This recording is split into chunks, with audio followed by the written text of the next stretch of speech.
Design Matters regresa a México.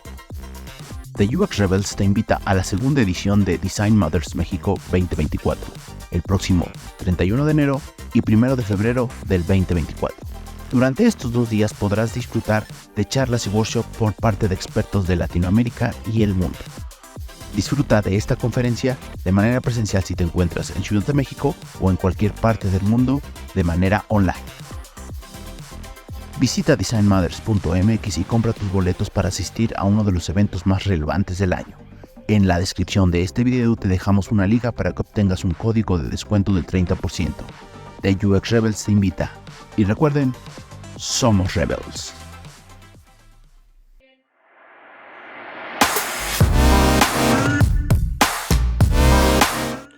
Mis queridos Rebels, sean ustedes bienvenidos a el podcast de su preferencia, en una edición más, ahora sí, con un invitado, después de 3 lives que tuvimos con Benjamín García. En esta ocasión traemos a una gran invitada, Jimena Cuenca, quien pues actualmente se encuentra trabajando en Microsoft en Seattle.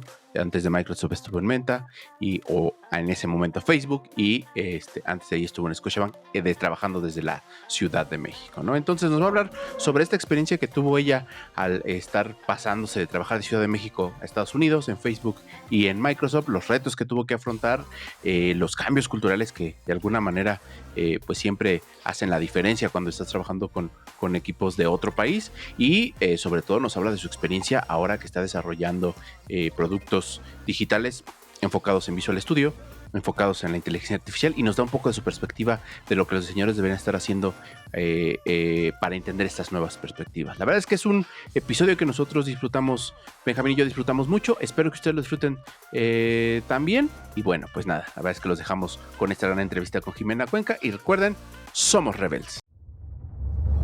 The UX Rebels, un podcast para los que no creen en el status quo, para los que no aceptan su entorno y creen que pueden mejorarlo con diseño. Somos Rebels.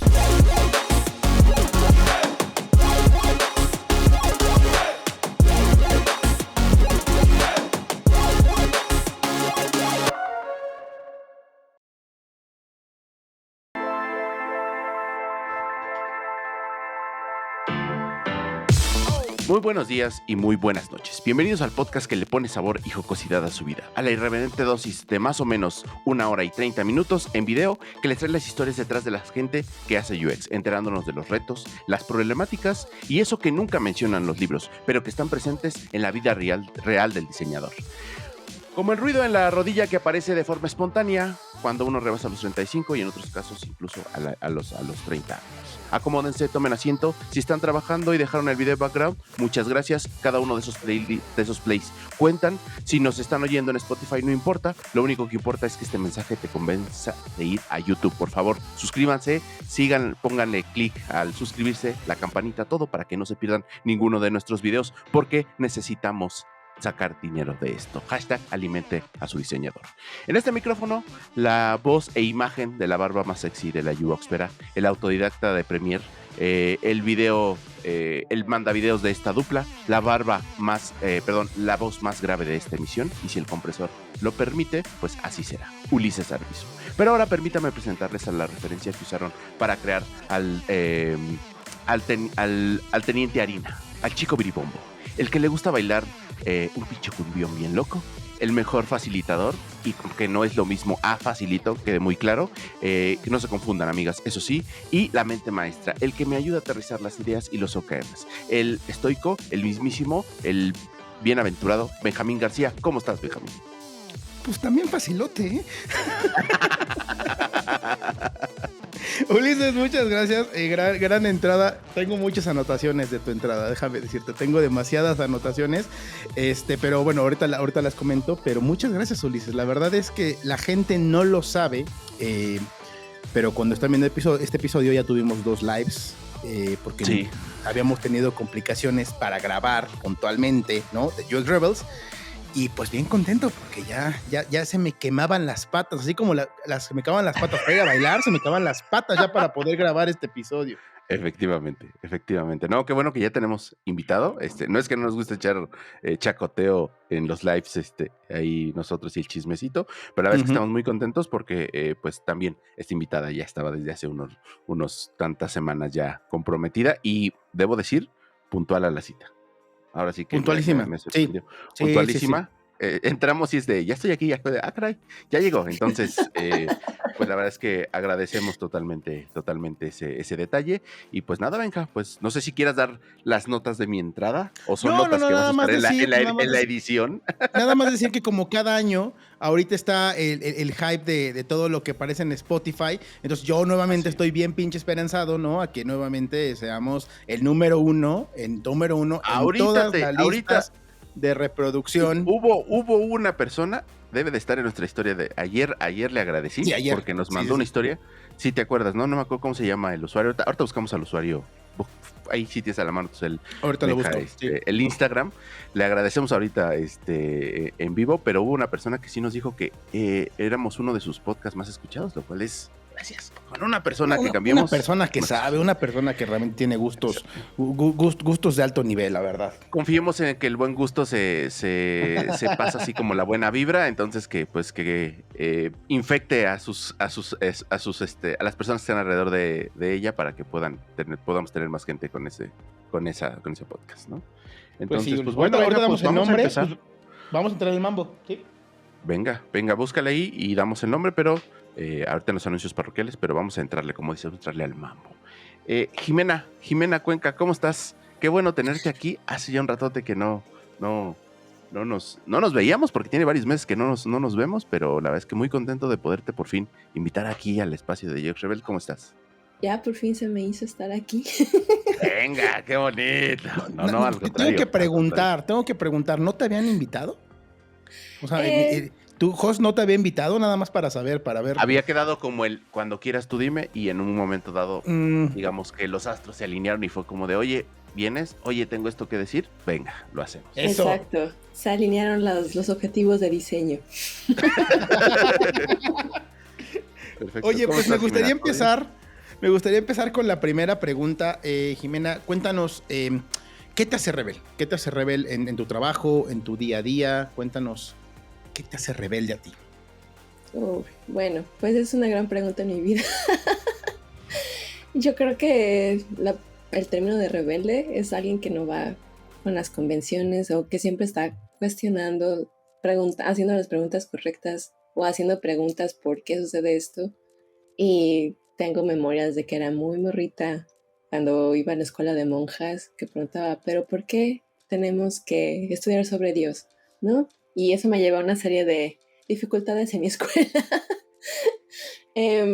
Pero lo que quiero decir es que desde entonces, no sé, siempre me considero una persona diferente y que no me conformo con lo que me ponen en la mesa, que siempre necesito saber más y necesito profundizar en lo que me están diciendo. Y muchas veces eso te hace ir en contra de algo o de un grupo de personas o de un sistema establecido. Diciendo eso, aplicada a diseño, yo creo que lo que más se rebelde es que siempre he buscado ver qué hay más allá de lo que estamos haciendo en el momento. Entonces, a lo largo de mi carrera profesional, yo ni siquiera estudié diseño, estudié comunicaciones y empecé mi carrera profesional en una agencia de diseño, no, en una agencia de marketing, Caudeli, y ahí empecé como copy. Y justo cuando empecé a ver lo que hacían los diseñadores web, en ese entonces que hacían HTML y no sé qué, dije, yo creo que es lo que yo quiero estar haciendo. Y entonces empecé a meterme al mundo de, que se llamaba el web developer, el diseñador web. Y yo creo que desde ahí empecé como a empezar a querer saber más y empezar a estar en los momentos adecuados o disruptivos del diseño. Entonces de ahí me pasé a UX y ya estando en UX, pues al menos en mi experiencia en México fue como todavía como que esto se está cociendo. Era 2013, 2012, creo que era muchísimo antes. Pero en ese entonces estaba en una agencia de marketing digital, en Rancho Digital, y ni siquiera teníamos área de UX, todo era de diseño, se pasaba a desarrollo y era, oye, pero todo esto está muy pesado, no lo puedo implementar. Entonces ahí es cuando empecé a darme cuenta de estas pequeñas oportunidades, ¿no? Y entonces fue que hablé con mi jefa desde entonces y, oye, creo que hay una oportunidad aquí de que podemos empezar a introducir la experiencia de usuario. Ya pero lo estoy aprendiendo también, pero creo que hay algo acá. Y entonces como esta curiosidad me ha llevado a lo largo de mi carrera profesional a estar saltando de áreas en áreas y de roles en roles, ¿no? Entonces, pues ahora estoy en esta transición de descubrir qué es ser un diseñador en la era de inteligencia artificial. Y yo creo que todas estas posibilidades de ver hacia las señales y lo que hay hacia el futuro me hace ser una persona rebelde. Buenazo, perfecto, buenísima respuesta. A mí me gustaría ahondar un poco porque vamos a ir hacia allá y creo que planteaste muy bien el track de hacia dónde va nuestra entrevista, pero a mí me gustaría regresarme un poquito porque a mí sí me da, digo, te conozco desde hace varios años, entonces sé un poquito de esta historia, pero para la gente que nos está escuchando, a mí sí me gustaría, por un lado, preguntarte, estudiaste comunicación y quizás en cierto momento dijiste, lo que hacen los diseñadores me parece más interesante o me llama más la atención. Me gustaría que nos platicaras cómo fue esa transición, cómo llegaste a esa conclusión, y por el otro lado, cómo te diste cuenta que dentro del panorama del diseño, que en el 2012, 2013, como dices, todavía no estaba bien cocido ese caldo de cultivo sobre el UX, pero cómo dijiste, el UX es algo en lo que me interesa desarrollarme profesionalmente. ¿Qué fue lo que te enganchó? ¿Qué fue lo que dijiste? Esto está padre y quizás comunicación, esta carrera que estudiaste en la universidad, no me está dando. ¿Cómo fue esa evolución? Sí, bueno, para la primera pregunta, cuando yo tenía 15 años, yo soñaba con ser diseñadora gráfica. Soñaba con diseño. Y recuerdo que en la prepa que teníamos estas pláticas de orientación vocacional que nunca me sirvieron para nada. Me acuerdo mucho que vino la escuela de Ledimba y empezaban a contar cómo los diseñadores usan las computadoras y yo así de, los diseñadores no dibujan como, o sea, yo tenía esta idea romántica de que iba a llegar a tener mi respirador e iba a trazar todo a manita y así, ¿no? Y entonces ahí yo no estudié diseño porque ahí me faltó mucha curiosidad. 2, no tuve como una buena guía y entonces terminé estudiando por cosas de la vida, comunicaciones.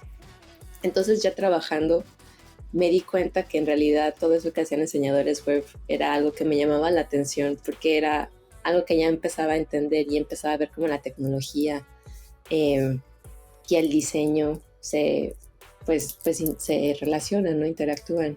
Entonces eso me llevó ahí. Y mi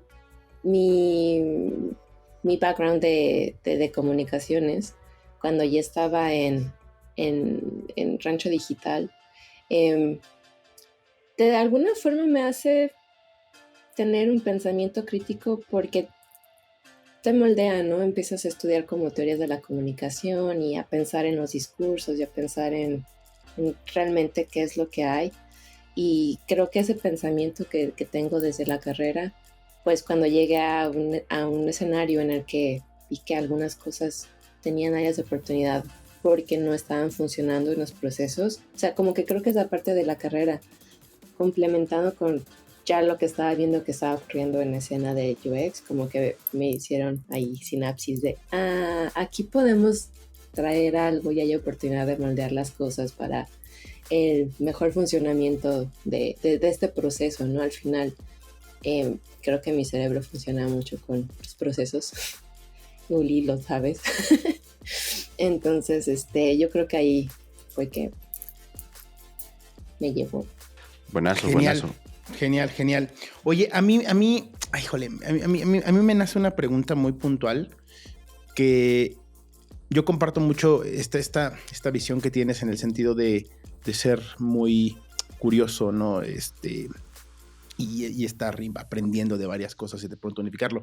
Pero me gustaría comprender, ahorita hablabas más o menos que tuviste tu primer acercamiento, digamos que con experiencia de usuario, pero sin todavía ser nombrado experiencia de usuario, por ahí el 2013, 2012, 2013 seguramente, ¿no? Cuando empezaba a sonar y había apenas algunas personas dando capacitaciones aquí en México. Me gustaría comprender desde toda esta experiencia que tienes y ahorita digamos que entrándole al tema ya de cómo de pronto te conviertes, ¿no? en diseñar para inteligencia artificial, que ahorita entraremos en ese tema, ¿no? Más allá de diseñar con inteligencia artificial, ¿no? Que puede ser distinta la perspectiva. Y ahorita aparte el usuario que tienes es un usuario súper interesante. Me gustaría comprender cuál es tu perspectiva hacia el rol del diseñador. O sea, porque ahorita me llamaba la atención, ¿no? Que obviamente había un sesgo tuyo hacia el diseño gráfico, ¿no? En el sentido del dibujo, ¿no? Del respirador, del arte. Y obviamente, bueno, tuviste una evolución, de pronto te tocó cuando a lo mejor el diseñador web, ¿no? Que era nombrado, y seguramente te tocó el diseñador de interfaz, y luego ya diseño UX y diseño visual. Te ha tocado todas estas evoluciones. ¿Cuál es tu perspectiva hacia cómo ha evolucionado el diseñador? No tanto en la parte técnica, sino cuál es el rol que hoy día tú crees que juega el diseñador dentro, digamos, que de la creación de un producto. Esa es una pregunta interesante.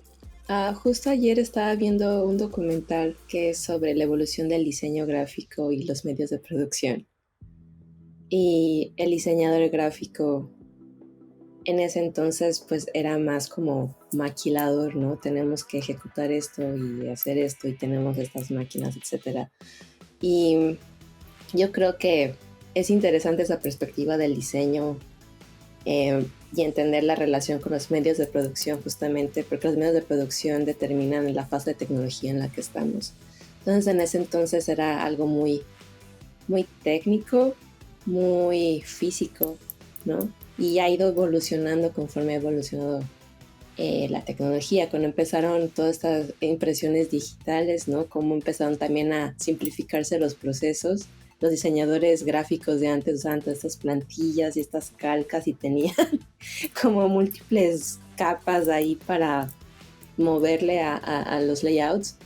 Y ahora es tan sencillo como usar tu Figma y crear las cosas.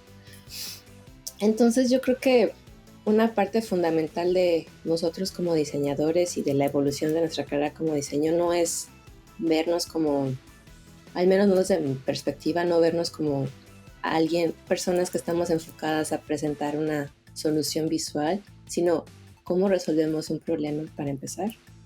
Y una vez que entendemos cómo resolver este problema, entonces podemos empezar a iterar y proponer soluciones que nos llevarán eventualmente a la representación visual de eso. Entonces, tu pregunta es súper interesante ahorita porque creo que alguien lo mencionó en uno de sus episodios anteriores, ¿no? Que no creía que debíamos de llamarnos diseñadores nunca más. Yo no estoy de acuerdo con esa visión. Yo sigo creyendo que somos diseñadores, pero nuestro rol ha evolucionado en el sentido que ahora tenemos que entender esta perspectiva de cómo son los procesos para crear productos digitales y sobre eso, al entender como esta gran imagen, este big picture, entonces podemos tomar ese entendimiento del problema y empezar a transformarlo para llegar a la solución final.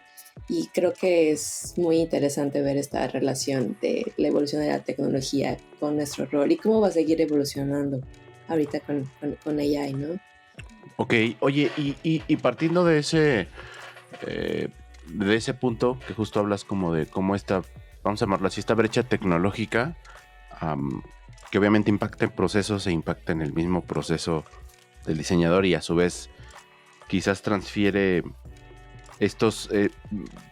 me gusta pensar que transfiere ciertos procesos que eran físicos a procesos que no es que no fueran intelectuales antes, pero son más evidentes que son intelectuales ahora, ¿no? En cierta medida, porque el valor o sea, no necesariamente hay esta sofisticación en el proceso del hacer, cuando el hacer quizás sin menospreciar la parte visual es algo que está al alcance de cualquiera ahora, ¿no? Ya no tienes que pasarte cómo hacer layouts a mano, que también a mí me parece de esas partes de la historia del diseño gráfico que dices, wow, o sea, para hacer un libro era un proceso bien complejo, ahora es mucho más sencillo, entonces se transfiere este proceso intelectual o se vuelve más evidente este proceso intelectual. En tu experiencia, ¿cómo fue esa evolución de esa Jimena que empezó? Y ahorita justo quiero conectar esta pregunta para que después vayamos a la parte en la que estás actualmente. ¿Cómo fue o cómo te diste cuenta de esta evolución que tú te viste de haber desarrollado a partir de que ves a los vamos a hablar hacia los webmasters, a los diseñadores web, a ver páginas, a la Jimena que a lo mejor ya trabajaba en un equipo de diseño en otros trabajos, se fue, que ahorita lo vamos a también platicar de eso, se fue a Estados Unidos, trabaja en Meta y luego trabaja en Microsoft.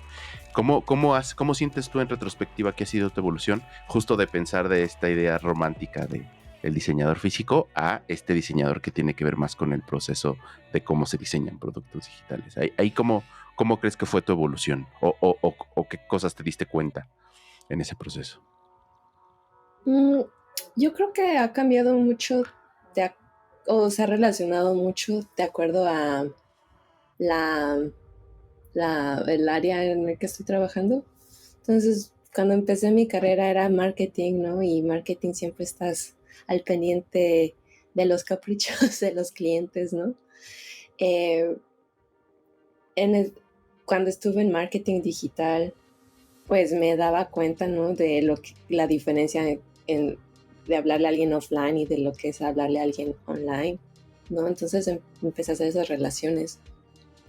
Y luego, cuando decidí pasarme a una fintech, a Clip, no éramos 25 cuando yo estuve trabajando en Clip, empecé a darme cuenta de la importancia de los usuarios, porque estábamos tratando de crear un producto y de entender quiénes son estos usuarios para los que estábamos trabajando. Y es algo de lo que yo no era muy consciente cuando estaba en la agencia digital, porque estás trabajando en este rush y es tan rápido todo que en realidad no tienes tiempo para decir, oh, voy a estudiar a los clientes de Indio o de las cuentas que estás atendiendo. Es más como el cliente quiere esto y ahora le vamos a hacer.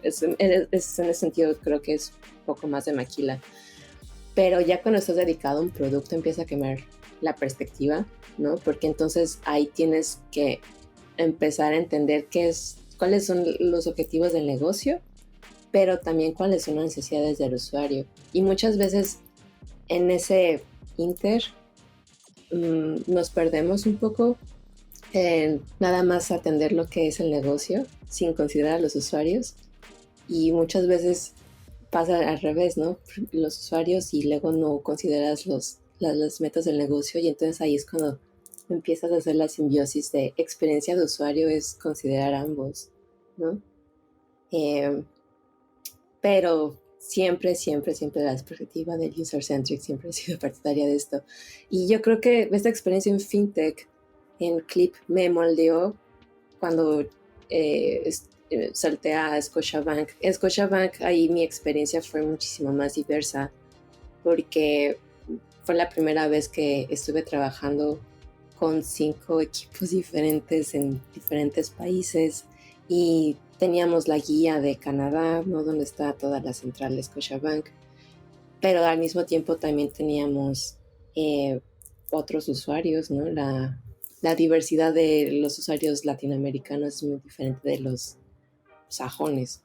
Entonces, pues ahí también fue un momento de disrupción para mí. Y también como que la fábrica digital que empezaba en Scotiabank en ese entonces, pues también está en la transición de, ok, ahorita somos UX, pero creo que esto ya va como a diseño de producto, y también nos tocó otra evolución del rol, ¿no?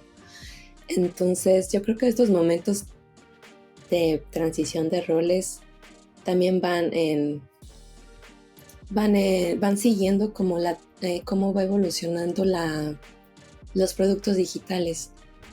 Y yo creo que antes, cuando decía Benja, ¿no? El webmaster. Me dio mucha risa ese término, porque es verdad, lo había olvidado. Pero que nada más era literalmente cómo hacías el HTML y cómo lo ponías ahí en el web. Empezó a modelarse también porque el comportamiento de las personas pues empezó a ser más mobile. Muchas más personas empezaban a tener acceso al internet y a empezar a consultar todo en internet, y el hecho de que haces algo más accesible e inclusivo significa que tienes que empezar a ampliar tu espectro, ¿no? Y ese espectro, ¿qué significa? Hacer páginas responsivas que van a moldarse de acuerdo a los dispositivos que también van cambiando, pero al mismo tiempo también tienes que considerar cómo los productos digitales se van moldeando y van evolucionando. Entonces, por eso se me hace muy interesante nuestro rol actual como diseñadores, porque tienes que tener esta flexibilidad y adaptabilidad al cambio, y es muy interesante ver cómo aquellos diseñadores que se resisten son los que se quedan más rezagados, mientras los diseñadores que tienen como esta visión y pueden ver como, ok, esto va moviéndose para acá, son los que empiezan a saltar primero a estos nuevos roles, ¿no? Oye, ahí va una pregunta que de hecho no sé ni cómo plantearla. Mencionabas ahorita, y bueno, y creo que Ulises y yo compartimos ese punto, que anteriormente, vamos a hablar en general diseño, ¿no? Estaba más allá de la parte subjetiva que podía ser encasillada en diseño, algo visual o algo, un artefacto físico, puede ser. Normalmente era algo más táctico, era algo más operativo, ¿no? Era algo más físico, un entregable puntualmente, y de alguna forma hoy día nuestro trabajo se ha vuelto más estratégico, y de ahí pueden haber en cantidad de roles. Pero me gustaría que ahorita que trabajas en Microsoft, me gustaría comprender, más bien preguntarte, mucho se sigue hablando, generalmente en Latinoamérica, que el nivel de diseño todavía no está en los niveles de otros países, ¿no? O sea, todavía existe mucha diferencia. Y bueno, yo particularmente creo que poco a poco el rol del diseñador, más allá de si está en la toma de decisiones, en las mesas, o sea, en la mesa grande, creo que sí ya está involucrado dentro del proceso, o digamos que de las partes iniciales del proceso, es decir, desde que hay un requerimiento o desde que se detecta una oportunidad. ¿Compartes esta perspectiva? Es decir, o sea, tú desde que tú en Microsoft lo vives de esta forma, es decir, ya los diseñadores están en esta parte del proceso y alcanzas a ver si en Latinoamérica o en otros países estamos en ese nivel. No sé ni cómo formularla, pero me interesa saber si realmente ya alcanzas a ver ese rol de diseñador como un parte de un todo y no como la parte o en una parte nada más del proceso de la creación de un producto o una solución. Esa es una pregunta muy interesante. Tengo ahí varias opiniones encontradas. Okay. Porque por una parte mencioné que nuestro rol como diseñadores va en detrimento de la tecnología, ¿no? Y en Latinoamérica íbamos, yo creo que un poco rezagados, o al menos en México, no puedo hablar por toda Latinoamérica, pero menos en México, ¿no? Un poco rezagados. Yo creo que eso ya no ocurre más, porque de hecho la escena fintech ahorita, cuando empezó en el 2015 en México, fue muy fuerte y fue disruptiva, ¿no? Entonces, yo creo que esas barreras tecnológicas se han ido rompiendo con mayor facilidad, al menos sobre todo en México, por nuestra cercanía con Estados Unidos. La segunda cuestión es, yo creo que hay mucho prejuicio, ¿no? Sí, quizás lo sesgo. llamaría prejuicio o sesgo, ¿no? De, los sajones y los europeos tienen este super nivel de diseño, no sé qué. Y yo creo que no es así. Yo creo que en México hay un buen nivel de diseño. Es solo que se nos ha vendido tanto que las tecnologías, que las industrias tech son como las mejores y así, que entonces piensas que es lo mejor y a lo que tienes que estar. Digo esto porque en Escocia yo creo que teníamos una buena escuela de diseño. Fue una gran escuela de diseño para mí, la verdad. Desde México y desde Toronto, donde estaba la oficina central, pues hicieron grandes esfuerzos globales para tener estos procesos globales y el proceso de UX yo creo que estaba muy bien ahí, siguió evolucionando. Más bien ahí la limitación fue tecnológica, ¿no? Ahí tienes un negocio que está constreñido a muchas limitaciones tecnológicas, Sí, ¿no? sí. Y no puedes, 20% de las experiencias que diseñábamos salían, ¿no? Entonces, cuando salté a Meta, yo tenía esta idea un poco sesgada de, sí, ahora va a llegar con estos diseñadores de este nivel. Y la verdad es que no. No, o sea, no veía mucha gran diferencia. Yo creía que al menos iba a estar súper involucrada con el usuario y me tocó estar en un equipo que, pues que no, realmente no hacíamos muchas pruebas de usuario, ¿no? Por ejemplo. Y luego que me pasaron a un equipo de sistema de diseño que la verdad yo no tengo nada que hacer ahí porque no es mi expertise. Pues tampoco jamás vi que tuvieran, la verdad. Y ustedes pueden ver las interfaces de Meta que están todas caóticas, ¿no? Instagram y Facebook, perdón por la palabra, son cagadero. Sí. Entonces yo creo que sí está un poco sesgada esa opinión y yo creo que conforme se va democratizando la información en internet, más personas con mi perfil, por ejemplo, yo soy muy autodidacta, vamos tomando y asimilando conocimiento y lo vamos implementando, ¿no? Y luego vas también conociendo y relacionándote con otras personas que tienen experiencia en otros campos y eso también es parte de tu experiencia. Conozco a alguien que que está trabajando con alguien que viene de Meta, ¿no? Y viene de Meta a Estados Unidos a México y no tiene idea de qué son los usuarios mexicanos, por ejemplo. Y entonces hay pues como los skills que pudiera tener pues cuando no conoces a tus usuarios. Claro. ¿No? A mí me pasó trabajando en Clip. El equipo de producto estaba en Menlo Park y de verdad a veces como esta arrogancia de ese equipo de nosotros lo hacemos mejor, pero no conoces a tus usuarios, necesitas hablar un poco de español para entenderlos, hay una idiosincrasia que necesitas entender. Entonces yo no estoy muy, no creo que haya mucha diferencia ya en los diferentes niveles. Ahora que estoy en Microsoft veo muchas perspectivas diferentes y muchos expertices diferentes, ¿no? Y hay personas que son completamente más enfocadas a hacer UI y otras personas como yo que estamos más enfocadas a ver el big picture. Y sí, hay muchos diseñadores de Latinoamérica, de hecho, ¿no? Entonces, sí, yo creo que las barreras se van rompiendo y más cuando trabajas en una empresa global empiezas a ver como de pues, no estaba tan mal, güey. De acuerdo. Oye, es interesante porque sí derribas un poco este mito que de repente se puede crear alrededor de las tecnológicas de Silicon Valley o estos diferentes hubs que hay alrededor del mundo donde uno piensa que es top de tops, ¿no? Y creo que eso es algo que quienes nos están escuchando van a valorar mucho porque entonces, pues chavos, nomás aplíquense al inglés y rífense y no pasa nada, ¿no?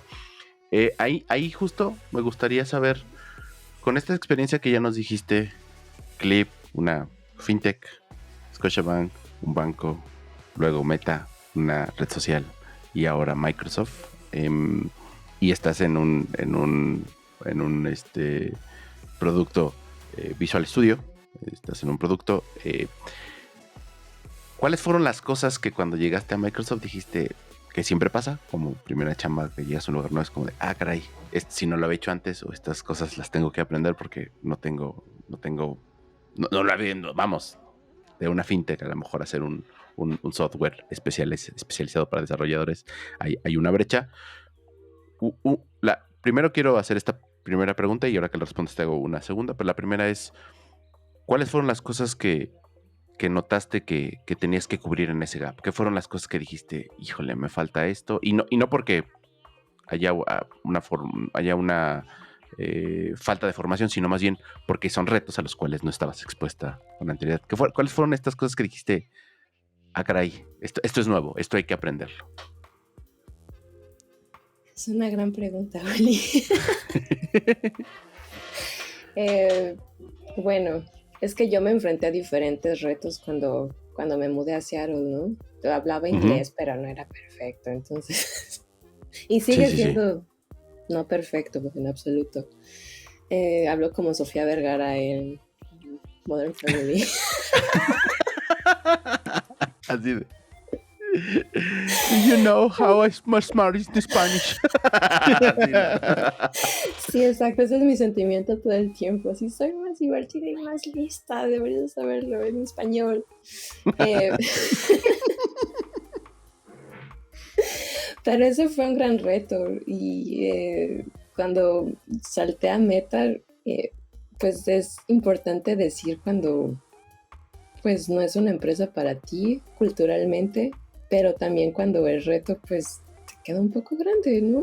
Me quedó un poco grande en el sentido que me estaba enfrentando a muchas cosas. Estaba enfrentándome a un cambio cultural, ¿no? Mudarme a otro país, luego entender todo en inglés. Había días en los que de verdad mi cerebro estaba a punto de explotar y no entendía qué estaba pasando.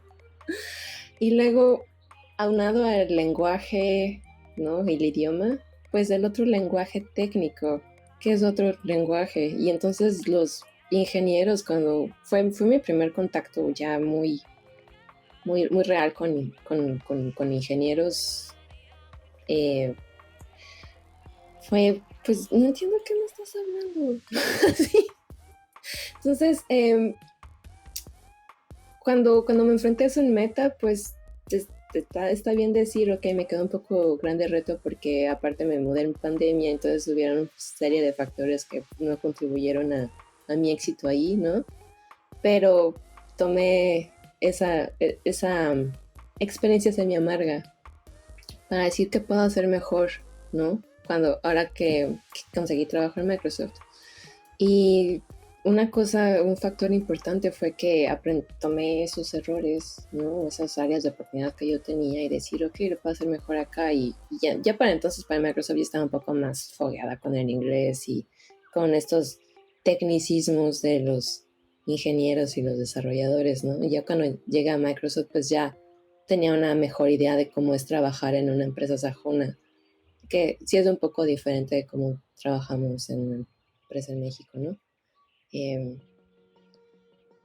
Pero pues ya tomar esto pues me llevó a decir, ok, ya sé que los ingenieros son así, ya sé que los procesos podrían ser así y ya sé que aquí las cosas son así, ¿no?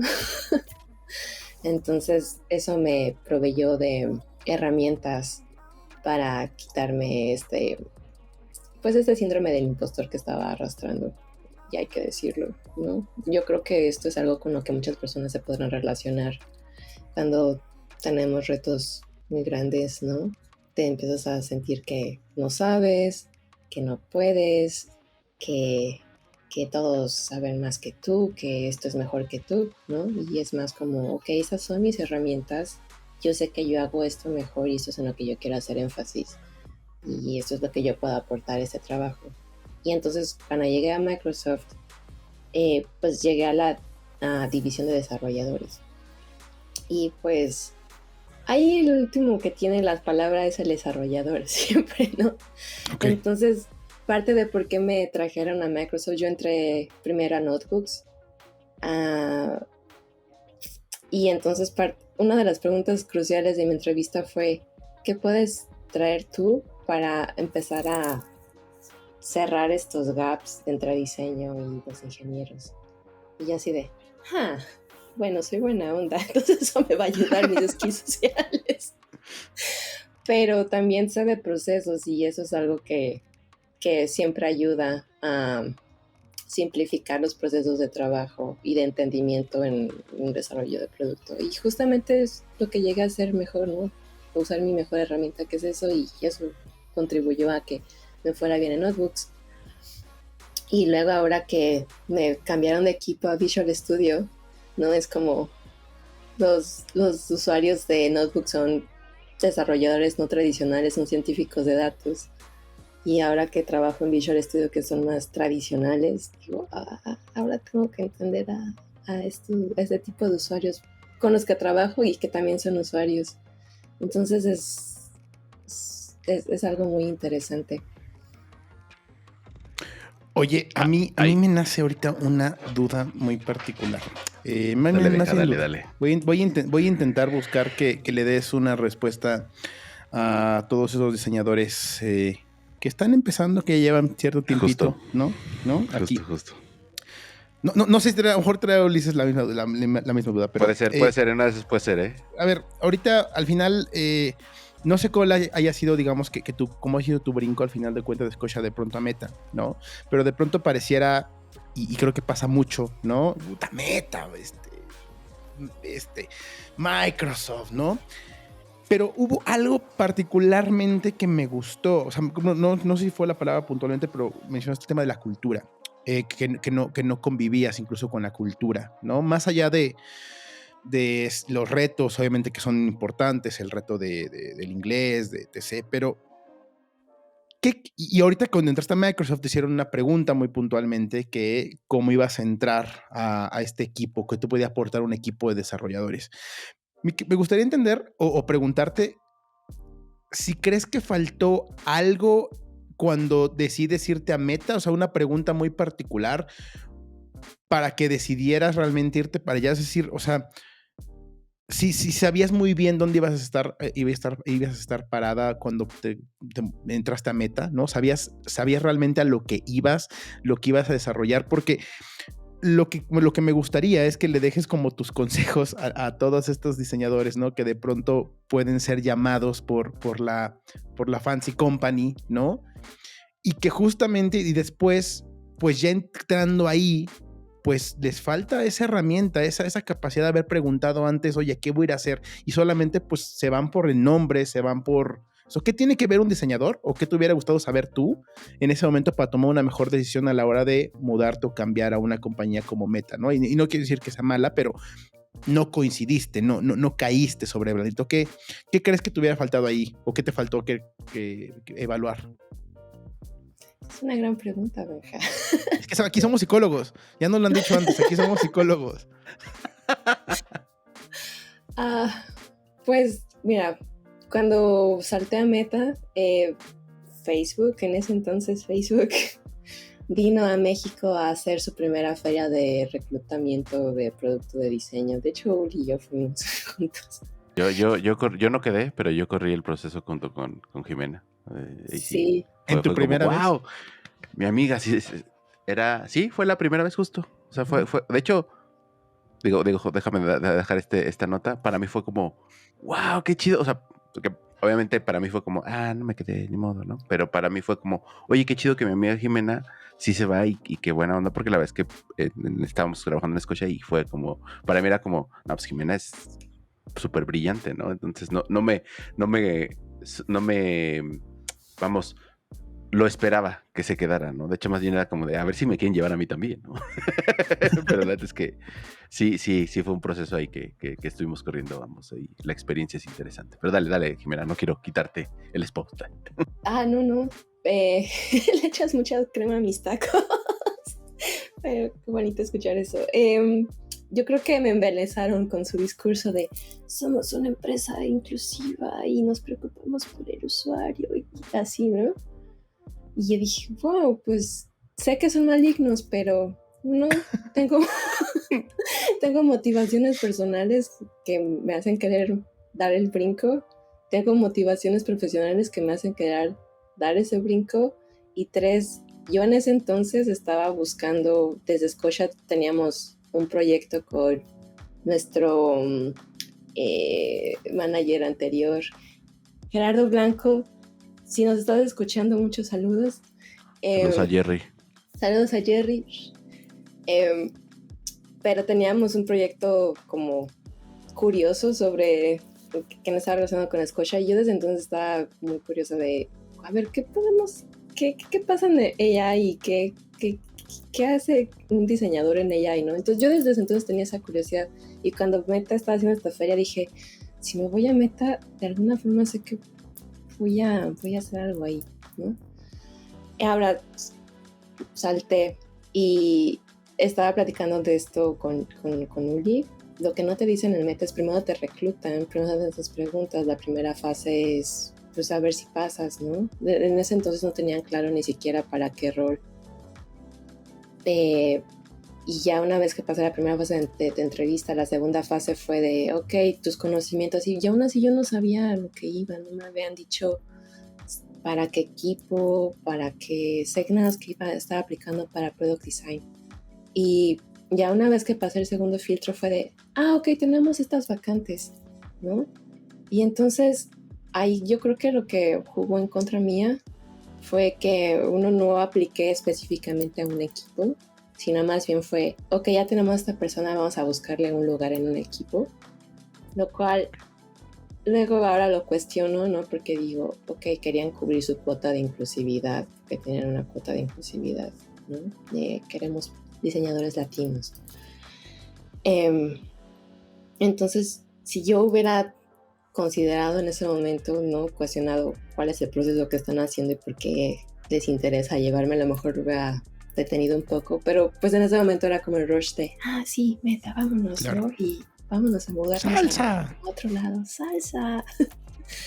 Entonces yo le diría a alguien que quiere saltar, que sea muy consciente de si esta empresa tecnológica a la que quieren aplicar pues coincide con, uno, tus valores, dos, tu cultura, y tres, pues tu especialidad, ¿no? O sea, a mí me ofrecieron un puesto, una posición en un equipo era una herramienta interna que se llamaba Proton, y estaba enfocado era como un Figma interno, ¿no? Y usaba componentes React para un sistema de diseño. Pero lo mataron. Entonces, como lo mataron y estuve en NASA ahí 8 meses, de ahí ya empecé como a la deriva y a entrar a un equipo de sistema de diseño que pues yo no soy parte de un sistema de diseño, no es mi especialidad. Entonces, y luego ya estando dentro de Facebook también me di cuenta que la cultura ahí no una conmigo. Yo soy una persona sociable, me gusta llevarme bien con mis compañeros de trabajo, y cuando estaba ahí pues vi que la cultura es ultra competitiva y que en realidad formas relaciones para que puedas tener un buen performance y no te corran básicamente, ¿no? O sea, que siempre estés como al top. Entonces no creas como, al menos en mi experiencia, no creas relaciones significativas. Pero también me tocó la pandemia, entonces tampoco lo puedo afirmar. Es complicado. Y la tercera, pues, si te estás interesado en estas empresas, pues justo ve cómo va a permear en tu expertise, ¿no? Y a mí, honestamente, la experiencia de Facebook, que pensé que me iba a llevar a ese path de AI, no me llevó. O sea, más bien en Microsoft, cuando me ofrecieron tuve entrevistas en 5 equipos y muchos escuchaban chidos, ¿no? Uno era en Xbox, otro era, ya no me acuerdo los demás, pero de hecho fue Notebooks, y yo no ubicaba Notebooks, pero había tomado un diplomado en Data Science en México, en el TEC, justo nada más para tener una noción de inteligencia artificial, que pensé que era como el camino, y de alguna forma ese caminito me llevó a estar en Notebooks, y ese caminito en Notebooks justo ahí dije, ok, así es como funciona, y entonces ahí es donde entendí que era el lugar donde yo debía estar desde un principio, además de que coincido con aspectos culturales de la compañía. Ahora sí viene Enhorabuena, muchas gracias por esta respuesta y muchas gracias por tu honestidad, Jimena. La verdad es que creo que pone una perspectiva muy interesante a este mito de me voy a Silicon Valley con los gigantes de la tecnología. Ahora sí, ya he entrado en el aspecto donde sabemos que ya estás en Microsoft y donde creo que ya tenías ya traías una gran trayectoria, o sea, Clip, Scotiabank, Facebook, ahora Meta y ahora Microsoft, que creo que a lo mejor en esos momentos álgidos no se alcanza a ver, pero empatizo muy bien como cuando ya en retrospectiva te das cuenta de lo que aprendiste, de lo que vas a hacer mejor. O sea, esto está, que al final es lo interesante, ¿no? Que dices, ok, no es la Jimena de Clip, es la Jimena que ya pasó por varias etapas y que ha madurado a partir de esas experiencias. ¿Qué fue lo que, cuando entraste a este proyecto, qué fue lo que otra vez tuviste que decir, híjole, AI, developers, ahí cuáles fueron los retos que encontraste? Insisto, otra vez, porque para mí la parte del diseño se puede volver caótica en el sentido de que a veces va a haber cosas que no has hecho en tu vida, las vas a hacer por primera vez, o tienes herramientas que te pueden soportar, pero sin duda es la primera vez de cosas, o ciertos gaps que dices, hay que aplicarse en esto. ¿Cuáles fueron esos retos que encontraste ahora desarrollando herramientas para los desarrolladores y luego con esta disrupción que hubo sobre AI o inteligencia artificial para los que estamos en español? Ya, trato. Híjole, yo creo que el primer gap importante con el que me enfrenté, la primera brecha importante, fue el lenguaje técnico. Ok. Bien. Trabajar con desarrolladores que están enfocados a desarrollar IDEs o acá las plataformas para los desarrolladores es otro mundo. Y luego me hablan, o sea, de por sí a veces todavía pide un poquito con el idioma, ¿no? Y luego digo, ¿qué me están hablando en programación? No entiendo. Entonces yo creo que esta primera brecha de, pues, ser humilde y decir, ok, no entiendo, explícame, ¿no? Es una gran primer barrera a la que me tengo que enfrentar, y es como quitarte como este sombrero de yo lo sé todo y decir, no sé nada, explícame para que lo pueda entender y entonces podamos colaborar juntos. Yo creo que el segundo gran reto importante ahora en la era de inteligencia artificial, cuando comenzó todo esto de ChatGPT en marzo, que explotó y todos estamos con el rush de esto va a revolucionar el mercado, y es otra vez las expectativas súper altas que a veces tenemos de las cosas, y yo creo que ahí es como entender y estar leyendo todo el tiempo cómo va evolucionando, porque es verdad que sí es una disrupción importante, pero los modelos todavía están muy, muy limitados. Entonces, cuando tienes ese entendimiento, entonces es cuando vas descubriendo cuáles son las cosas por las que tienes que empezar a leer más, a documentarte, a decir, ok, esto va por acá, pues también tengo que ver acá. Es la primera vez que trabajo con tanta ambigüedad. Y miren que en Scotiabank teníamos luego muchos aspectos de ambigüedad. Poquita nada más, poquita de repente. Pero esta ambigüedad es diferente porque es una ambigüedad que va a la par de la evolución tecnológica, y todavía siguen viendo cómo se va desarrollando la inteligencia artificial, estos modelos de lenguaje largo, ¿no? Todavía ahí van cambiando todo el tiempo, semana tras semana. Entonces, en lo que respecto a la inteligencia artificial generativa, pues es estar viendo qué pasa, cuáles son las tendencias, qué me pueden decir los ingenieros con los que estoy trabajando que yo pueda entender para aplicar mi conocimiento de UX en las interfaces que estamos diseñando. Buenísimo. Benja. Sí, no, a ver, bueno, nada más ahí es una pequeña aclaración para las personas que nos estén viendo o escuchando. Porque no quiero asumir que todos lo saben. Jimena trabaja para el equipo de Visual Studio Code, que es el software o el IDE, ¿no? Para desarrollar puntualmente, donde nuestros amigos desarrolladores meten código, ¿no? Y tiene todas estas integraciones. Nada más para poner esa aclaración para que no. Para Dummies, el Figma de los desarrolladores, ¿no? El Figma de los desarrolladores, es correcto. A mí me encanta, la verdad es que a mí sí me encanta Visual Studio Code. Bueno, ya no lo utilizo tanto, pero lo tengo. Cuando lo usaste, ¿no? No, sí, claro, sí. Muerta su Lime Text.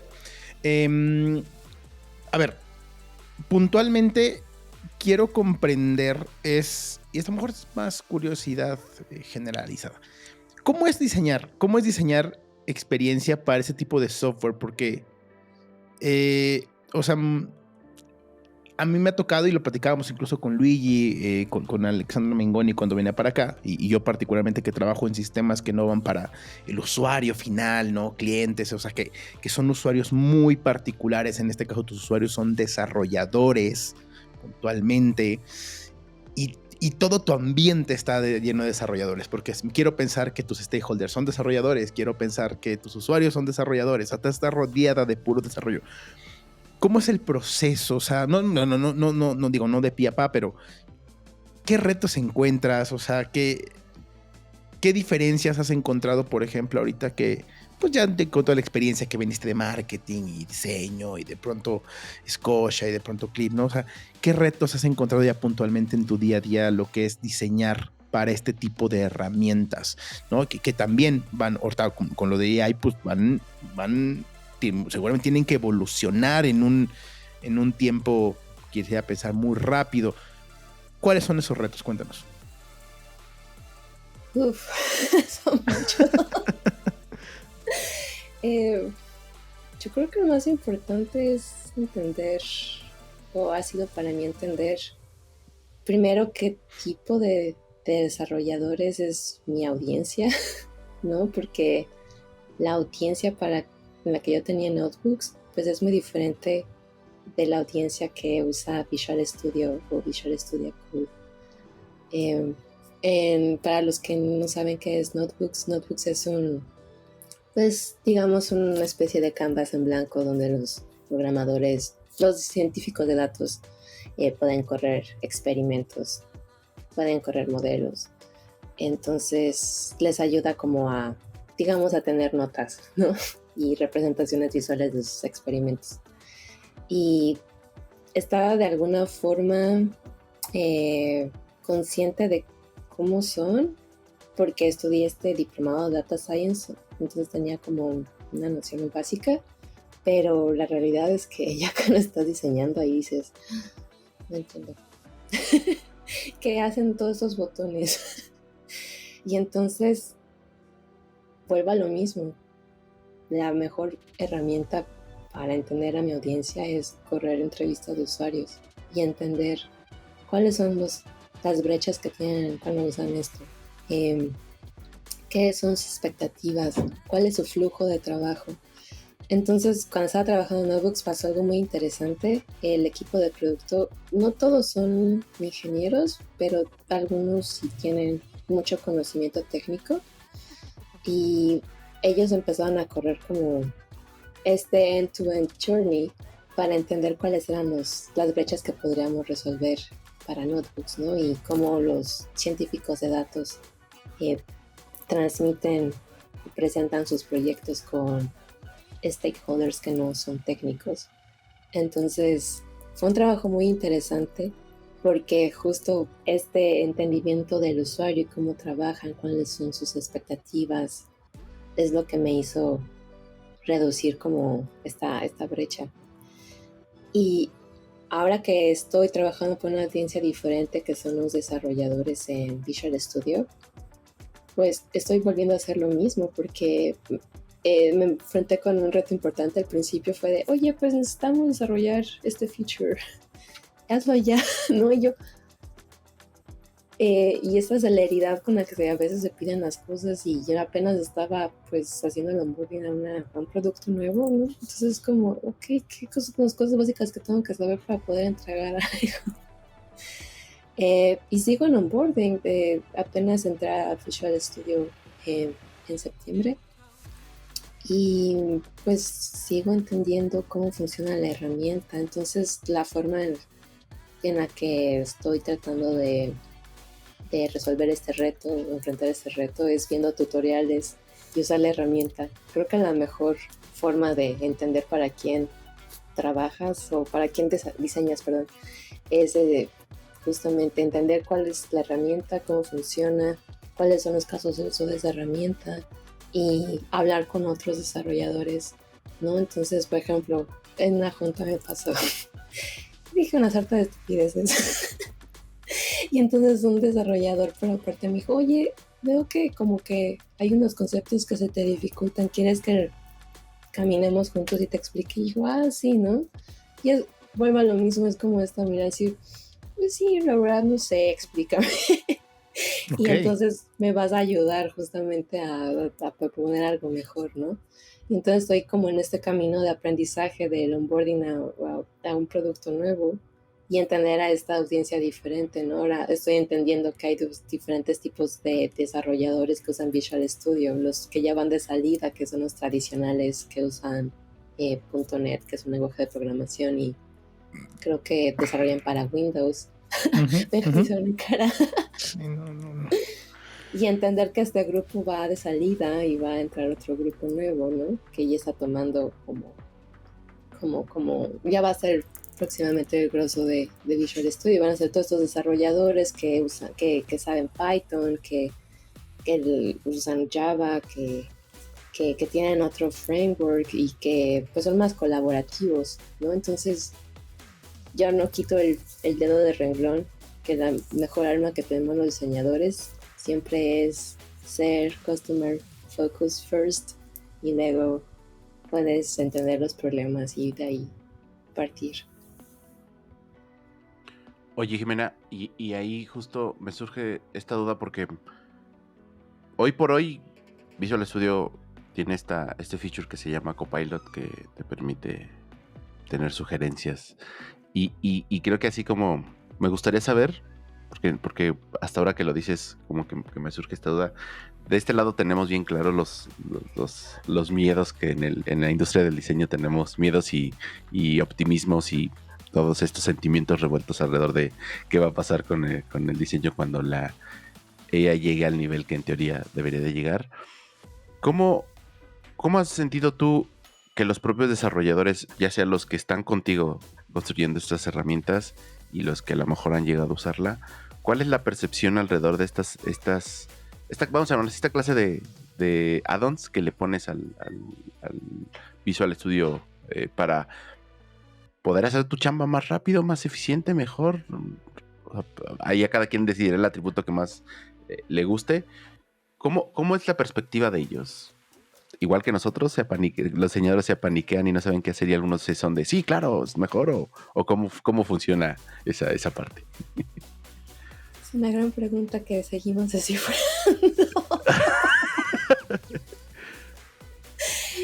Yo creo que tiene que ver un poco con el perfil sociodemográfico de los grupos de desarrolladores que tenemos ahorita, ¿no? Entonces tenemos este grupo de desarrolladores que ya van de salida, ¿no? Que van a alcanzar próximamente su edad de retiro y que por ende son un poco más reticentes al cambio, ¿no? A la adopción de nuevas tecnologías, por eso siguen trabajando en .NET. Y tenemos este grupo de desarrolladores que, pues, al contrario, son los que primero adoptan, pero así como primero adoptan, también lo rechazan, dicen, esto no sirve y ya.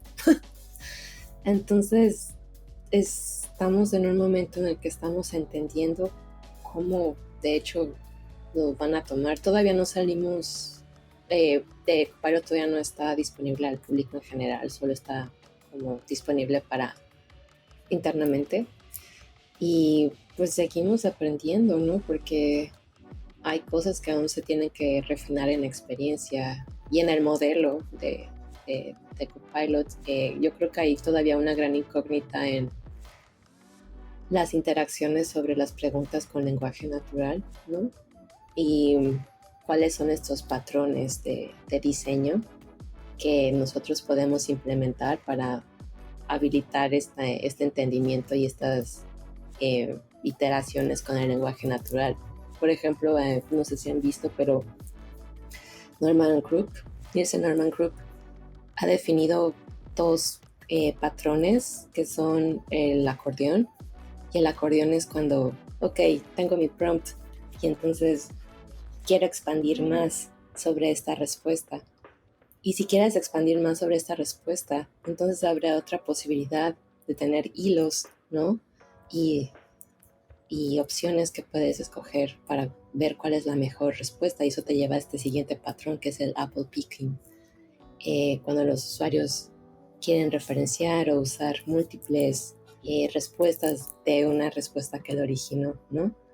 Entonces es un poco, ahorita todavía creo que seguimos en el entendimiento de cómo estos patrones que ya teníamos establecidos en diseño o se van a ir modificando, o si no se van a modificar, cómo funcionan en el aspecto básico y cómo entra como la comunicación humana, que es un factor muy subjetivo, ¿no? Estaba la otra vez en una junta discutiendo sobre cómo escribimos y cómo proveemos claridad a la inteligencia artificial, y la respuesta es no lo sabemos, porque ni siquiera nosotros cuando nos expresamos a veces somos claros. ¿Y cuáles son esos prompts que la inteligencia artificial necesita para darte una respuesta precisa o que vaya de acuerdo a tus expectativas? Entonces, yo creo que respondiendo a tu pregunta, y espero que la haya respondido, pero es mucho todavía de estar aprendiendo, investigando, cambiando, iterando, y de estar platicando también con los ingenieros, ¿no? Para entender qué hay detrás del back, ¿no? Las limitaciones también del modelo y cómo todo esto va a influir en lo que estás en la interfaz. Oye, de esta siguiente pregunta vamos a sacar el título del episodio. A ver, todo este año, bueno, y creo que parte del pasado, del 2022, los titulares eran la inteligencia artificial va a acabar con los diseñadores y la inteligencia artificial va a acabar con los desarrolladores, ¿no? Me gustaría preguntarte, la perspectiva puntualmente hoy día de tus usuarios, ¿no? Que me imagino que les preguntas incluso o vas a un nivel de cómo utilizan, cómo interactúan o cómo les gustaría interactuar, ¿no? En una plataforma como Visual Studio Code con la inteligencia artificial. Me imagino que por ahí va, digamos, que mucho del tenor de tus entrevistas y de tus investigaciones. Pero me gustaría preguntarte si has detectado este miedo realmente, o sea, este posible miedo, porque estamos olvidando que al final quiero pensar que están viendo cómo integrar, ¿no? La inteligencia, un software para a lo mejor, no sé, generar, no sé, desde generar código, ¿no? Hasta generar soluciones completas, imagino que hasta Q&A, o sea, las posibilidades son infinitas. Pero me gustaría preguntarte si has detectado ciertos miedos hoy día del desarrollador, o sea, o los desarrolladores, cómo están abordando, por ejemplo, este miedo, ¿no? Hacia la integración de la inteligencia hacia el código, ¿no? Y si ves algún símil, ¿no? Son como dos preguntas a la vez. Si ves algún símil entre este miedo que hoy día tienen los diseñadores, ¿no? Porque al final de cuentas se puede trasladar, ¿no? ¿Qué has detectado? ¿Qué has visto? ¿No? Más allá de si sí van a acabar con nuestros roles, lo que sea. ¿Qué has detectado? ¿Cuáles son los miedos, ¿no? O cómo has visto esta integración o la adopción incluso de la resiliencia de los desarrolladores, ¿no? Hacia esta adopción, bajo esta premisa que también los desarrolladores tienen un ego muy alto, ¿no? Donde se sienten la cadena final y la que saca producción todo. O sea, ¿cómo ves esta percepción, esta adopción? Yo he visto como dos perspectivas. He visto como una, precisamente la que tú acabas de mencionar, esto va a acabar con mi trabajo. Y la otra que es muy escéptica. He estado viendo muchísimos videos sobre Copilot y otras tecnologías de inteligencia artificial generativa en YouTube. Y me encanta siempre ver los comentarios de los videos. Y justamente ahí veo muchos comentarios de desarrolladores que es como, esto todavía no está muy lejos, ¿no? Todavía no hace lo que yo necesito, lo que yo puedo hacer. Y hay otros miedos que yo pienso que son irracionales todavía, porque no creo que la tecnología esté ahí. Y ahí dice, esto va a terminar con mi trabajo y va a tomar mi... ya, no me van a necesitar nunca más, ¿no? Y creo que esto va atado un poco al tipo de perfil sociodemográfico que tienes como desarrollador, ¿no? Si vas en tu edad de retiro, pues obviamente pues tienes más miedos, ¿no? Porque quieres asegurar tu trabajo. Si eres más joven, pues estás como más dispuesto a tomar estas nuevas tecnologías y ver si te sirven o no te sirven. Lo mismo pienso con los diseñadores. Ahorita pues está Adobe Firefly, creo que ya está disponible y lo he usado y yo todavía tengo ahí muchas preguntas importantes sobre la experiencia. Me parece una experiencia súper confusa y todavía los resultados que tengo están muy lejos de lo que yo podría hacer como diseñadora en Photoshop bueno, no he usado en Photoshop, no he usado en Illustrator, pero al menos en Photoshop yo digo, me ha ayudado, pero no es algo que yo diga, esto lo puedo hacer por mí, sin mi input, ¿no? O sea, no creo. Todavía estamos en un momento tecnológico que hay mucho escepticismo, incluido de mi parte, y es chistoso porque yo trabajo en esto, y yo digo, todavía no estamos ahí y hay que entenderlo y hay que ver cuáles son las limitaciones y cuáles son las capacidades con las que podemos trabajar. Sí creo que va a ayudar a los desarrolladores a optimizar y simplificar algunos procesos. Eso sí lo creo. Ahorita la idea es como ayudarles a explicar, por ejemplo, piezas de código, ¿no? O ayudarles a simplificar estas tareas que son muy manuales y que podrían hacerlo muchísimo más rápido con el uso de lenguaje natural. Genial, el título se va a llamar El 2024 acaba, inteligencia artificial acaba con los desarrolladores y diseñadores en el 2024. Así se va a llamar el episodio, Ulises. Ya lo. Oye, Jimena, y yo tengo otra pregunta de un, no debate, pero sí de unos dilemas que yo tengo cuando veo mucha gente. No, personalmente Solca, hay que decirlo con su nombre. Adrián Solca. Saludos, Adrián. Pero con algunos diseñadores que... o no inclusive con diseñadores, porque tampoco es como que sea él solo. Hay una tendencia a pensar como esta disrupción de la tecnología de ChatGPT vino con este prompt, yo le llamo con este text input de diálogo o con esta conversación. ¿Tú crees que en algún punto todo se reduzca a un prompt? ¿O definitivamente tendremos que explorar de qué manera podemos hacer cosas más eficientes que hacer un prompt? ¿O un prompt es la cúspide de la sofisticación para interactuar con la tecnología? Esto te lo pregunto desde una perspectiva totalmente... me interesa saber tu opinión y entender cuál es tu perspectiva alrededor de ello. Esa es una gran pregunta. Yo creo que desde mi perspectiva, para introducir como AI o infusionar una experiencia con AI, hay dos formas de verlo. Uno, cuando puedes usar un prompt con lenguaje natural, cuáles son esos escenarios que funcionan, y dos, cuáles son esos escenarios en los que ya tienes un prompt predeterminado y solo lo necesitas infusionar en la interfaz. Creo que el ejemplo más claro que que los que nos están escuchando podrían experimentar este Notion. Notion introdujo AI y tiene aspectos que me parecen interesantes. Para los que no han usado Notion, pues Notion es un cuaderno abierto, ¿no? Un Google Docs, pero con comandos.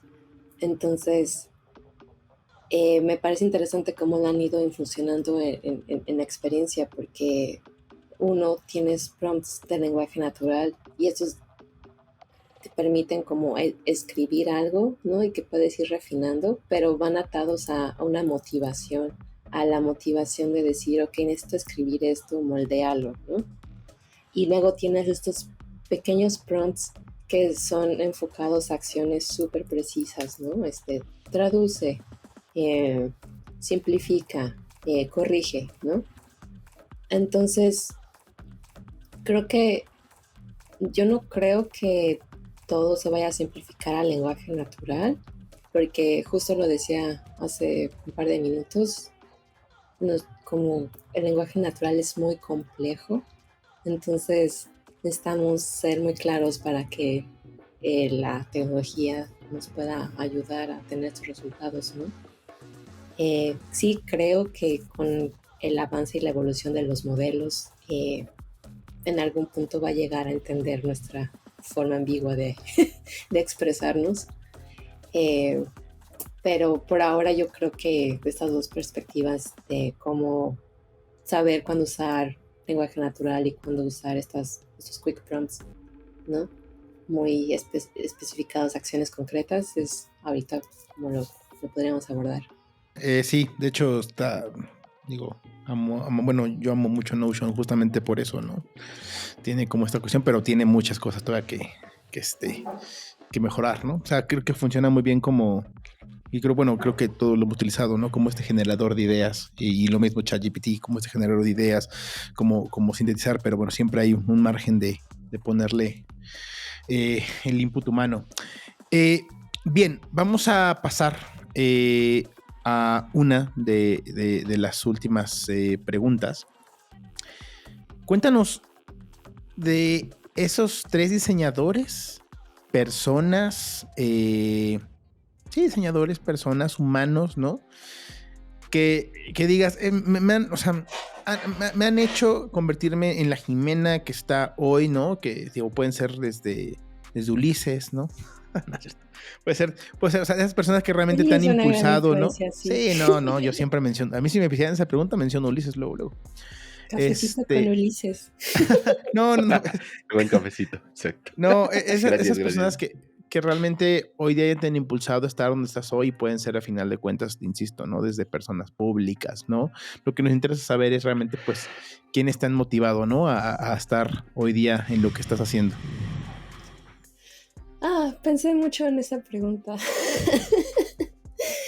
Yo creo que la primera persona importante en mi vida y que me influenció fue mi abuelo. Él falleció en el 2017, pero mi abuelo, a pesar de ser un hombre de su época, ¿no? De los años 20, era una persona muy leída, ¿no? Y entonces siempre tenía libros bien padres en su casa, que siempre estaba ahí y siempre tenía sus pláticas interesantes con él. Entonces, como su amor por los libros y la literatura y pues saber, mi abuelo era mucho de, si no sabía algo, espérame, sacaba su enciclopedia y se ponía a buscar, ¿no? Ahora lo haces con tu smartphone, pero bueno, pues mi abuelo era, no, a ver, déjame buscar en el diccionario, no, déjame buscar en este libro así, ¿no? Y hasta que no sabía, ¿no? Entonces yo creo que de él yo adopté como esa curiosidad y esa de, necesito saber qué es esto antes de poder expresar una pregunta, ¿no? Una respuesta. Y luego, yo creo que no es una persona específica, pero es un grupo de personas y yo soy muy fan de todos los artistas de la vanguardia del siglo XX. Tienen una gran influencia en mí porque pues son personas disruptivas y que en ese momento y considerando los factores geopolíticos, ¿no? Rompieron con muchísimas cosas, con muchas ideas preestablecida sobre el arte y sobre la política también. No estábamos en un mundo donde el comunismo empezaba como a hacer expandirse, ¿no? Y el capitalismo también empezaba a expandirse, y este choque de ideas pues dio origen a estas vanguardias del siglo XX. Y luego yo creo que la tercera persona no es alguien que sea de mi vida, ¿no? Pero Virginia Woolf, yo la leía mucho cuando estaba más morrilla, y hay un libro que me gusta mucho de ella que se llama Una habitación propia, y es sobre cómo las mujeres podemos y debemos de buscar estos espacios para poder crear y estar en solitud y tener estas experiencias creativas. Yo creo que eso es. Pero también Uli. Cafecito con Uli. Cafecito con Uli. El cafecito con Uli, cómo no. No, qué chido. Oye, Jimena, pues qué buenas referencias. La verdad es que sí sabía lo de tu abuelo, porque alguna vez me comentaste que era de los que tenía sus libros y que amaba los libros. Y creo que eso, un poco ese amor a los libros también te lo heredó. Me gustaría saber, si quieren continuar esta conversación contigo, ¿dónde te pueden buscar? ¿En qué redes sociales estás activa? ¿Dónde, si te quieren hacer alguna pregunta al respecto, seguir el debate, qué sé yo, dónde pueden contactarte, seguirte, etc. Pues me pueden contactar en mi LinkedIn. No sé cómo pronunciarlo, pero... LinkedIn, creo que, para ser LinkedIn. más anglosajón, ¿no? LinkedIn. ¿Ven? O LinkedIn. ¿Ven? O LinkedIn. Para que vean que sí sigo siendo la Sofía Vergara de mi equipo. Te iba justamente a decir ahorita, ¿cómo lo diría Sofía Vergara? Cuéntanos. LinkedIn.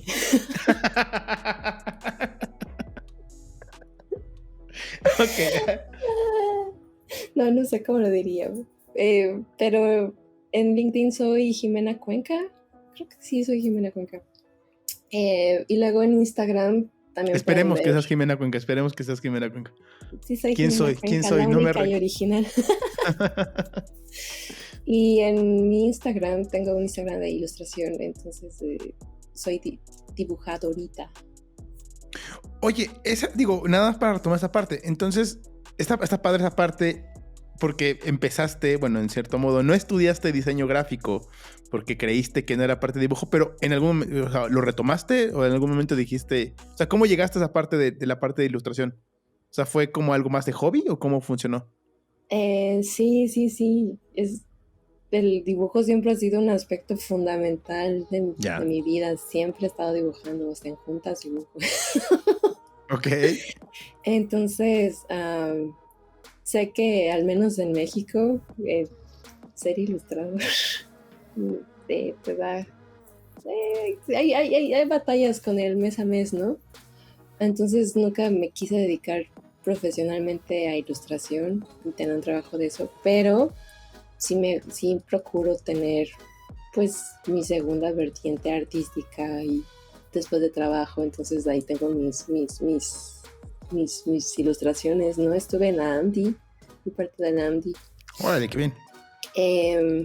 Y ahorita pues estoy buscando mi estilo. Creo que estoy muy enfocada ahorita a hacer cosas de historia. Estoy leyendo mucha historia, entonces es como, ok, voy a crear esta cuenta alternativa. Ok. Y ver cómo funcionan los dos, pero sí, es algo que me gusta mucho. El arte siempre es la parte fundamental de mi vida. Sí, genial. O sea, ahorita que bien te mencionaste lo de la cuenta, ¿no? Yo no conocía tu historia, tu carrera, y ahorita pues me llamó la atención, porque lo mencionaste al principio, y qué bueno que al final hayas encontrado la forma, ¿no? De expresar y por medio del dibujo. Bien, de entrada agradecerte. La verdad es que agradecerte que hayas aceptado la invitación aquí a venir a The UX Rebels. La verdad es que, híjole, yo me llevo mucha información, siempre lo decimos, nos llevamos mucha información, ¿no? Muchas cosas que pensar, que evaluar, sobre todo en esa temática puntualmente, y que venimos hablando, Ulises, bueno, aparte de este episodio, en los episodios que tuvimos de Rebels, ¿no? Que venimos hablando mucho de cómo se está moviendo el tema de la inteligencia artificial, aunque hayan sido temas más empresariales los que tratamos, más de chismecito los que tratamos en los episodios pasados. Más movimientos políticos que más movimientos políticos. Skynet nos salvó la vida o la destruyó, pero sí. Sí, exactamente, ¿no? Pero no, la verdad es que hay mucho que evaluar. No sé si quieras agregar algo, Ul. No, nada, la verdad es que muchas gracias, Jimena. Disfruté mucho la entrevista. Gracias por esa perspectiva tan personal. La verdad es que creo que a muchos de nuestros seguidores en YouTube y en las diferentes redes sociales donde escuchen este podcast les va a hacer eco. Y la verdad es que muy contento de haberte tenido en el podcast y qué chido ver esa madurez que tienes y sobre todo la clase de retos en las que estás involucrada, ¿no? Eso me da muchísimo gusto. Qué chido. Gracias. Ya cuando Vision Studio salga al público en general, ya tendremos el chismecito de cómo. Ándale, exacto. Ándale, exacto. Aparte hay proyecto de chismecito. Hay proyecto. Sí. Hay proyecto. Pues listo. Muchas gracias a ustedes por la invitación. No, gracias por aceptar. Fue una entrevista muy agradable, como si estuviéramos tomando cafecito. Eso, ese es el objetivo. Lo logramos. Así tiramos el micrófono y decimos, lo logramos. Y debo decir que disfruté mucho la introducción de Uli. Se hace lo mejor que se puede. Venga, buenazo. Benjamín, pues como siempre, despidiéndonos con algo más que quieres agregar. No, pues nada más. ¿Quién fue? ¿Quién sí, fue la que...? Sí, aquí están mis notas, aquí lo tengo. Fue Blanquiruska. Saludos a Blanquiruska. Nos mandó su screen de que ella en su... ¿Cómo le llamas? De su fin de año, su cierre de año en Spotify. Sí, yo no he hecho ella escuchaba de UX Rebel mucho. Entonces, un agradecimiento total. Porque... Sí, a todos los fans, a todos los que hay algunos random, pero hay los que dejan comentarios en los episodios. Muchas gracias también. Eso sí, muchas gracias. A los que dejan comentarios, a los que nos siguen, a los que han dejado referencias, digo, y a lo mejor va a haber otro episodio este año. Bueno, ya es diciembre, va a haber otro episodio. Esperemos que haya otros episodios en diciembre. Sí va a haber. Es el plan. Tuvimos una racha logística complicada. Sí, pero agradecerles de una vez, agradecerles de una vez a la gente que nos escucha, a la gente que se comunica con nosotros, ya sea por los Instagrams personales, que está pendiente de lo que estamos haciendo en este proyecto. Y pues nada, lo mismo que comentábamos en los pasados de Rebels, estamos trabajando porque sí pensamos hacer un cambio mayúsculo para el siguiente año. Un twist interesante. Y pues nada más, volvamente invitarles a que vayan y compren sus boletos para Design Matters, que exactamente. Es el siguiente año, ¿no? El siguiente año. Exactamente. Entonces ya va a estar ahí, es este año. Seguramente ya vieron la cortinilla al inicio del video, pero está a finales de enero. Design Matters, los ponentes están buenísimos. Aquí en los comentarios, igual que en el video anterior, aquí en los comentarios dejamos el código de descuento con el que consiguen un 30% de descuento.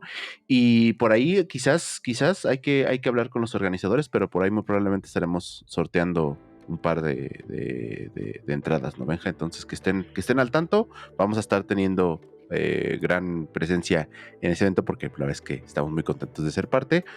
30% de descuento, el código está en la descripción, ahí pueden tener su código de descuento de UX Rebel especial para que puedan ir a este evento. Y pues nada, la verdad es que muy contentos de seguir siendo parte de este evento. Y antes de que se me olvide, Benja,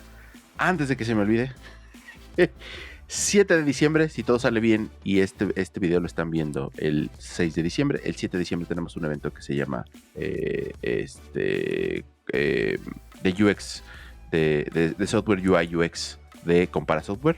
7 de diciembre, ahí pueden agregarse, también vamos a dejar los datos en la descripción y pues ahí se pueden registrar a ese evento que es gratuito, 3 charlas, van a hablar sobre métricas, herramientas de diseño y UX Research. Entonces pues adelante, que se registren. Ese evento es totalmente gratuito y van a ser sesiones digitales en vivo para que no importa desde qué país se conecten, puedan estar ahí y listo. Dime, Benja, ¿algo más? No, Ahí sí, veo tu en dedito teoría, de las notas. no, en teoría este episodio lo están escuchando el 6 de diciembre, en teoría lo Exactamente. están escuchando Entonces el 6 de diciembre. mañana es el evento, entonces por Es favor correcto.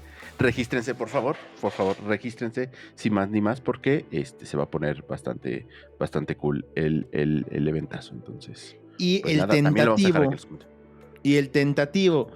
vayan apartando, bueno, va a ser que van a estar de vacaciones la mayoría de las personas y les vamos a valer como mucho, pero por ahí del 27 y 28 de diciembre, antes de que cierre el año, oficialmente tenemos Cerramos. pensado hacer el cierre de la temporada. Entonces ya tenemos las bailarinas y los bailarines exóticos listos para la transmisión en vivo. No vamos a una transmisión en vivo donde vamos a anunciar un poquito de lo que vamos a hacer el siguiente año, un poquito de fechas, pero por primera vez en 3 años, 4 casi ya, 3 años, 4, estamos haciendo una planeación correcta para el 2024, para que #alimenta un diseñador, este proyecto sea muy rentable y seamos ricos y millonarios. Y si no es rentable, que al menos sea más gente la que esté contagiada de la Rebel Secret Society, seamos más Correcto. personas las que estén en contacto con nosotros y que el contenido que les llevemos les funcione y les ayude en su día a día, ¿no? Perfecto. Correcto. Benja, pues nada más, creo que ya. Vámonos. Ahora sí, nos despedimos con el grito de guerra. Jimena, nuevamente agradecerte, muchas gracias. Gracias, Jimena. Y bueno, y nos despedimos. Y recuerden... Gracias a ustedes, chavos. Venga. ¡Somos Rebels! ¡Somos Rebels! ¡Rebeldes! Aha Moment, estudio de investigación y diseño de humanos para humanos. Visítanos en ahamoment.mx. Nos encuentras en Facebook, Instagram y LinkedIn como Aha Moment Studio.